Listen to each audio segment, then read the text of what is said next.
Hey, good morning, my dear friends and students. I am Sadhna and all of you enjoying mathematics and science with me. आता तुम्ही आतापर्यंत 7th स्टँडर्डचे मॅथमॅटिक्सचे 5 lesson अगदी डिटेलमध्ये तुमच्यासाठी घेऊन आले आणि आज एक इंटरेस्टिंग नवीन फ्रेश चॅप्टर तुमच्यासाठी घेऊन आले आहे, ज्या लेसनचं नाव आहे इंडायसेस. अगदी साधा छोटासा आणि सिंपल लेसन आहे. तर काय आहे हा आजचा लेसन, चला समजून घेऊया. पण त्याच्या अगोदर जे विद्यार्थी चॅनलवरती नवीन असेल त्यांनी चॅनलला सबस्क्राइब करा, बेल आयकॉन प्रेस करा आणि बघत राहा असेच इंटरेस्टिंग आणि knowledgeful video only on DS digital school. तर आज आपण स्टार्ट करणार आहोत 6 नंबरचा जो लेसन आहे की ज्याचं नाव आहे इंडायसेस. सो स्टुडंट, हा चॅप्टर सुरू करण्याच्या अगोदर याच्यातल्या काही बेसिक कन्सेप्ट आहे, त्या बेसिक कन्सेप्ट तुम्हाला सांगणं खूप गरजेचं आहे. तर कुठल्या आहे त्या basic concept? That is concept of base and index. Base and index he concept पहिले तुम्हाला क्लिअर होणं खूप गरजेचं आहे. तर सगळ्यात पहिले आपण बेस, आता सगळ्यात महत्त्वाचं, we know that the addition of same number again and again can be shown by the multiplication. म्हणजे जर कुठल्याही संख्येची सारखीदा ॲडिशन करत असेल, फॉर एक्झाम्पल आपण घेतलं 2⁸ घेतलं, मग आपण 2चा किती वेळा गुणाकार करतो? 2⁸ याचा अर्थ काय होतो? 2 × 2 × 2 × 2 हे 4 वेळा, परत अजून 4 वेळा. अशा पद्धतीने गुणाकार म्हणजे काय? हा झाला आपण ह्या फॉर्म मध्ये कुठल्याही संख्येची ॲडिशन आपण ह्या फॉर्म मध्ये लिहित असतो. मग याच्यामध्ये बेस कुठला आणि इंडेक्स कोणता ही आपल्याला फाइंड करायचं आहे. मग 2⁸ याच्यामध्ये हा जो 8 आहे, या 8ला आणि हा जो 2 आहे, या 2ला काहीतरी नावं दिलेली आहे. मग आता हा पायाशी आहे. आपण कुठली इमारत बांधताना पाया बांधत असतो किंवा कुठली गोष्ट बांधताना पाया बेस पक्का करत असतो. तुमचं मॅथमॅटिक्सचं पण याच्यातून बेस कंप्लीट होतंय. म्हणजे पायाशी जी गोष्ट असते त्याला काय म्हणतो आपण? बेस म्हणत असतो. मग याच्यामध्ये बेस काय आहे तुमचा 2 आणि हा जो 8 आहे त्याला आपण इंडेक्स म्हणत असतो. आणि अजून एक वर्ड आहे त्याला एक्सपोनंट. काय म्हणतात त्याला? एक्सपोनंट सुद्धा म्हणत असतात.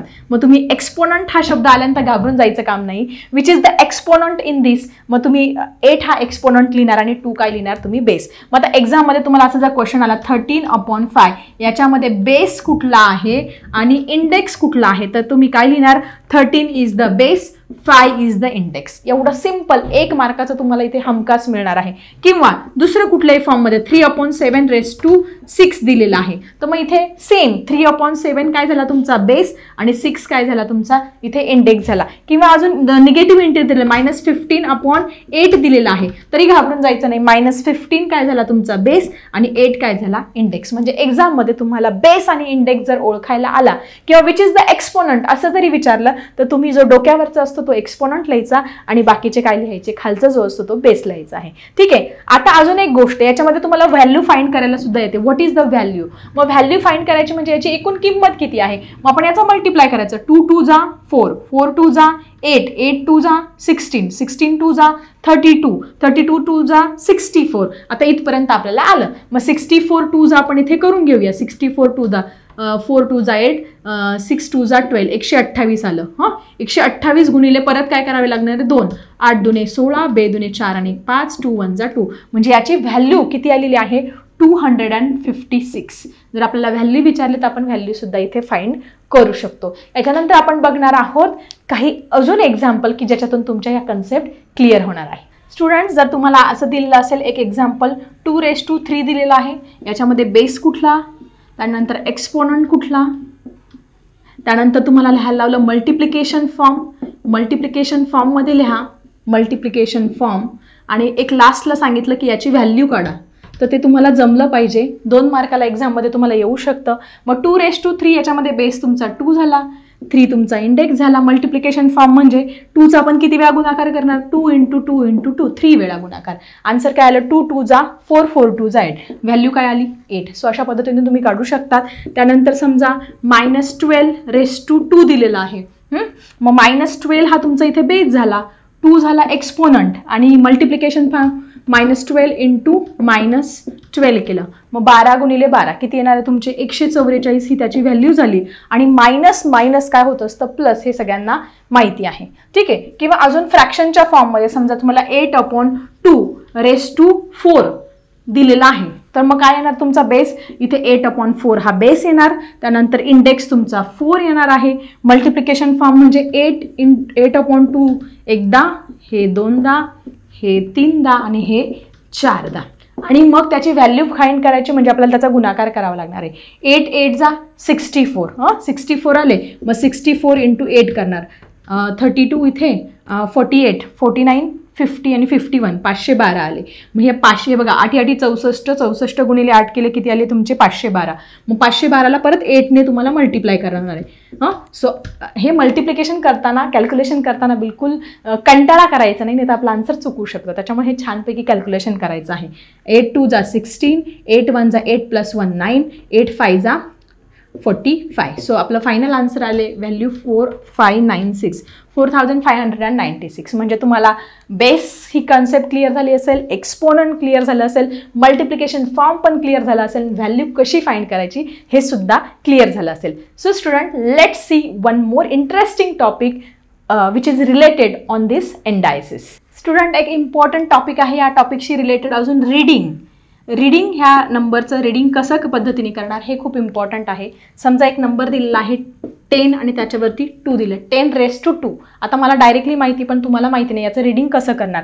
तर 2-3 मेथड आहेत, त्याच्यापैकी आपल्याला जी सोपी वाटेल ती मेथड आपल्याला वापरायची. मग हा काय आहे 10 raised to 2. मग कसं लिहिणार तुम्ही 10 raised to 2, 10चा दुसरा घात. मराठीमध्ये काय येईल 10चा दुसरा घात.